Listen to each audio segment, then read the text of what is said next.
quero conversar com vocês a respeito do Trump, né, do fenômeno Donald Trump. Ele está agora sendo investigado, objeto de uma provável tentativa de impeachment. Esse impeachment não vai ser, evidentemente, aprovado, porque os republicanos têm maioria no Senado, e hoje se tornou essa questão uma questão polêmica, se esse processo vai ser desgastante para o Trump, ou se vai ser possível a ele, como ele tem tentado fazer, se colocar como vítima e, assim, conseguindo arregimentar os seus adeptos. Apesar de todos os pesares, apesar de todas as iniciativas aparentemente translocadas, as pesquisas continuam indicando que o Trump é um forte candidato à presidência da República. E, inclusive, mesmo com o voto universal minoritário, como foi da outra vez, ele pode, de novo, ganhar no colégio eleitoral. Ele é um sério candidato, portanto. E é em torno dessa questão que eu queria... às vezes as pessoas perguntam, mas como é que pode uma pessoa um energúmeno, né, tão claro, continuar surfando nas pesquisas, continuar como forte candidato? Nós temos trabalhado um pouco essa questão aqui em outras emissões, e esse é o momento para recolocar essa questão. O Trump é um grande líder das direitas nacionalistas, mas existem pequenos Trumps em toda a Europa. As direitas nacionalistas continuam crescendo na Europa com muita força, e inclusive às vezes a extrema-direita se reduz porque a direita democrática, a direita tradicional, assume as suas bandeiras e, nesse sentido, impede que essa extrema-direita cresça de modo mais acentuado. Por exemplo, é o caso da Hungria, com Viktor Orbán, que era um liberal de origem, foi assumindo cada vez mais perspectivas de direita, a ponto de a extrema-direita hoje húngara está muito reduzida, não porque os húngaros não estejam caminhando nessa direção, mas porque a direita clássica assumiu as bandeiras da extrema-direita. Acontece também na Polônia, de certo modo está começando a acontecer na Inglaterra, com o Boris Johnson assumindo em grande medida as perspectivas daquele partidinho de extrema-direita,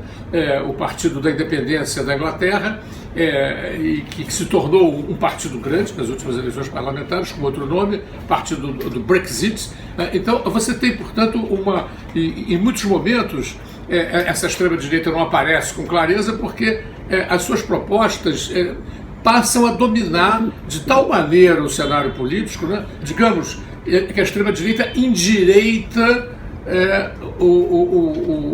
as referências do debate político, e a direita cede a isso, e a própria esquerda acaba sendo pautada em certa medida por isso.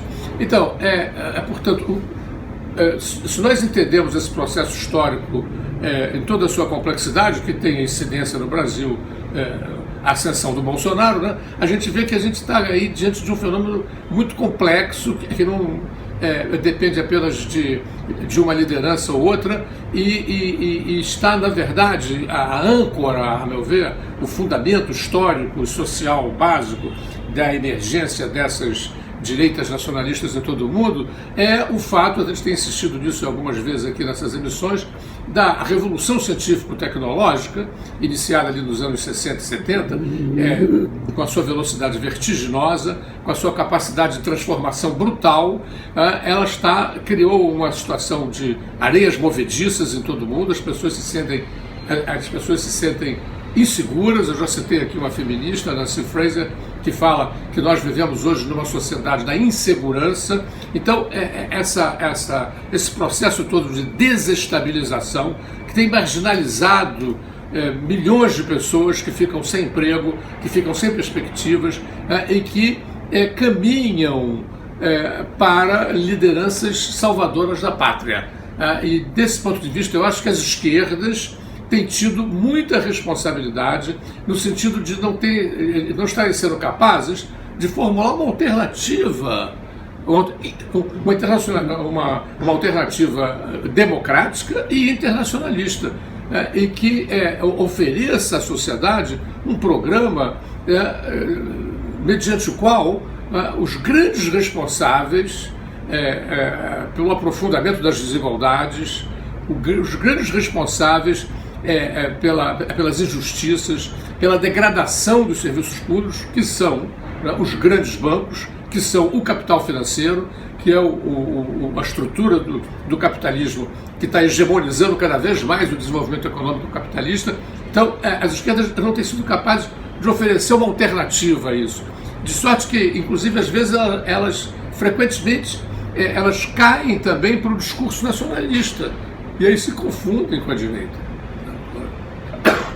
O Partido Trabalhista na Inglaterra está sofrendo uma crise de identidade hoje exatamente por isso, porque às vezes é difícil distinguir o seu discurso do nacionalismo de direita. Então, gente, fiquemos espertos na reflexão sobre esse processo, né? Nós estamos diante de um processo global. O Steve Bannon, que é um dos grandes gurus do Trump, ele disse, com razão, é um dos líderes da extrema-direita, né? E, inclusive investindo hoje na composição de uma internacional de direita. Ele disse, nós estamos apenas começando. A gente está diante aí de um ator relevante, histórico, que vai permanecer muito tempo no cenário político, e é preciso afiar a reflexão, é preciso afiar propostas alternativas para que as esquerdas possam realmente se apresentar no cenário político, né, como campeãs, né, de uma sociedade mais justa e mais democrática. Fiquem espertos e não esqueçam de assinalar aí no sininho para que vocês possam ser informados das nossas próximas emissões.